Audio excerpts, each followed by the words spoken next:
আমি হিন্দু হৈ যদি সুৰক্ষিত নহয় এইখন অসমত তেনেহ'লে আমি মুছলিম হ'বলৈ বাধ্য হ'ম হয়তো আমি অতি সোনকালে মুছলিম হ'ম এই কথাষাৰ কোনে কৈছে জানেনে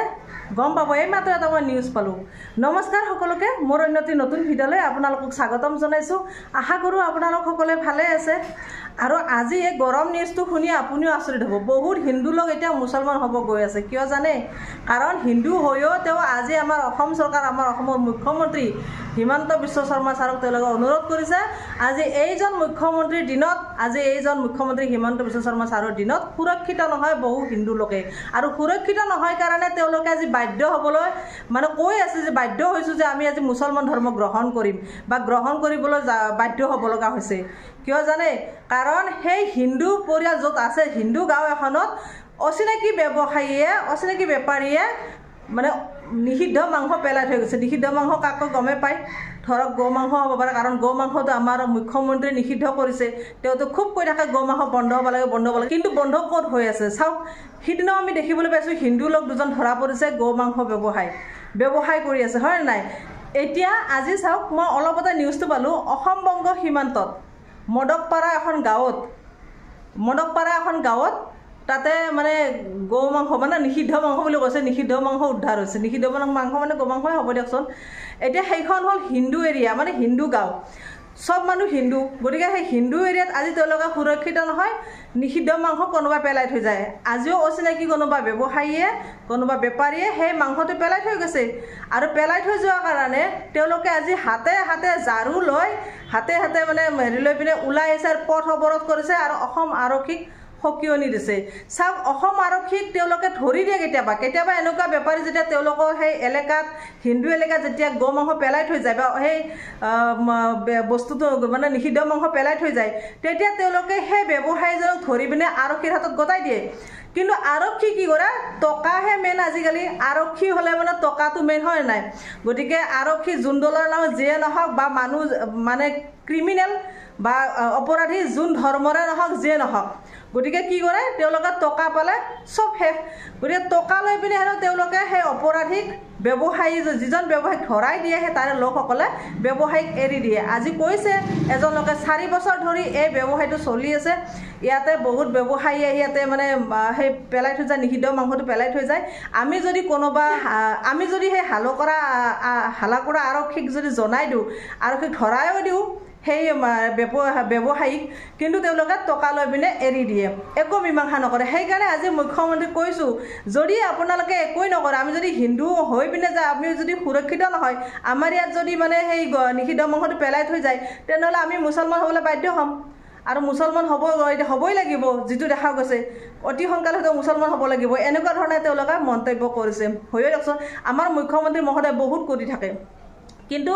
এতিয়া প্ৰমাণ হৈ আছে লাহে লাহে কি জানেনে অকল মুছলমানে এই মাংসটো নাখায় হিন্দু মানুহও খায় এনেকুৱা লাগিছে সিদিনাখন গম পালোঁ নামটো মই পাহৰিলোঁ পৰহি নিউজত ওলাইছিল দুজন লোকে সেই মাংসৰ ব্যৱসায় কৰিছে দুজন কিন্তু হিন্দু তাৰমানে তেওঁলোকে ব্যৱসায় কৰিছে মানে তেওঁলোকে খায় নোখোৱাকৈ আৰু এটা মাংস চুব পাৰে নেকি আমি মুছলমান মানুহ আমি গাহৰি মাংস নাখাওঁ কিন্তু গাহৰি মাংস আমি চালেই আমাৰ বেয়া লাগে চাব নোৱাৰোঁ চোৱাটো বাদে গতিকে কোনোবা হিন্দু লোকে যদি গৰু মাংসটো নাখায় তেনেহ'লে গৰু মাংসটো চুব পাৰিব নেকি ব্যৱসায় কৰিব পাৰিব নেকি নোৱাৰে নিশ্চয় তেওঁলোকে খায় হিন্দু হৈ তেওঁলোকে গৰু মাংস খায় তাৰমানে কি গৰু মাংস হিন্দু লোকেও খায় এনেকুৱা এটা মানে কিছুমান কথা আহি পৰিছে অকল মুছলমানে ব্যৱসায় নকৰে হিন্দুৱে ব্যৱসায় কৰে এতিয়া চাওক এনেকুৱা লাগিছে এই ৰাজনীতিৰ পথাৰখনত মুছলমানক ব্যৱহাৰ কৰিছে নেকি আগতে আমি গম পাওঁ লখিমপুৰত এটা মন্দিৰৰ সন্মুখত মানে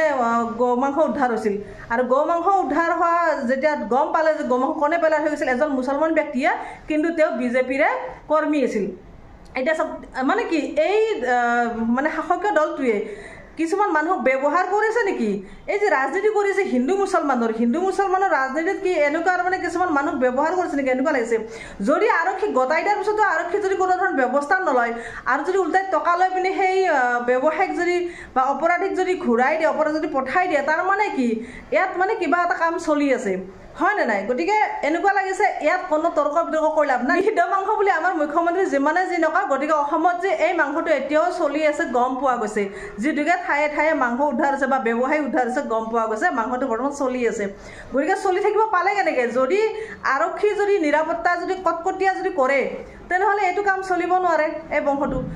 এই মাংসটো যদি চলিবই নোৱাৰে তেনেহ'লে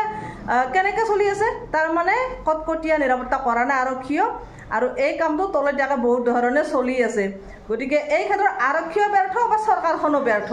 আজি হিন্দু মানুহে কিয় ওলাই আহিব লগা হ'ল? ৰাজপথ কিয় অৱৰোধ কৰিব লগা হ'ল? আজি হাতে হাতে ঝাৰুলৈ ওলাই আহিছে,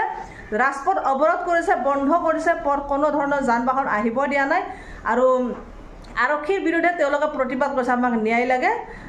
মানে এনেকুৱা ধৰণৰ কথা কৈ আছে। বেয়া লাগে আজি আৰক্ষীৰ বিৰুদ্ধে প্ৰতিবাদ কৰিব লগা হ'ল, ৰাজপথ অৱৰোধ কৰিব লগা হ'ল, মানে হিন্দু লোকসকলে আজি তেওঁলোকে সুৰক্ষিত নহয়। এইখন চৰকাৰৰ দিনত আজি তেওঁলোকৰ ওচৰত গো মাংস কোনোবা পেলাই থৈ যাব, আৰু গো মাংসৰ বেপাৰীক যদি বা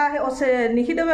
মাংসৰ বেপাৰীক যদি ধৰিও দিয়ে, টকালৈ তেওঁলোকে এৰি দিয়ে। গতিকে ইয়াত চাওক, এইখন চৰকাৰৰ দিনত কোন সুৰক্ষিত নহয়, আৰু কেনেধৰণৰ আইন কানুন চলি আছে আপোনালোকে বিচাৰ বিবেচনা কৰক। মোৰ আৰু ক'বলগীয়া একো নাই। নিউজটো পাই মোৰ হাঁহিও উঠিছে, বেয়াও লাগিছে। আচলতে নিষিদ্ধ মাংস এনেকৈ ওলাব নালাগে, বেয়া লাগে। তাৰপিছত আজি আমি গাহৰি মাংস নাখাওঁ, আমাৰ যদি ঘৰৰ সন্মুখত গাহৰি মাংস ওলায় বেয়া লাগে। হয়, এটা কথা, মছজিদত কোনোবাই পেলাইছিল, তথাপি ধুই পেলাই চাফা কৰি দিছে, কাৰণ মুছলমান ব্যক্তিখিনি সেইখিনি জ্ঞান আছিলে। হয়তো তেওঁলোকে মছজিদত পেলাৰ পিছতো কোনোবাই হিংসা কৰি যদি পেলোৱাৰ পিছতো সেই মাংস পেলাই দি পিনে চাফা কৰি দিছে মছজিদটো। আকৌ পবিত্ৰ বস্তুটো পবিত্ৰ হৈ থাকিব।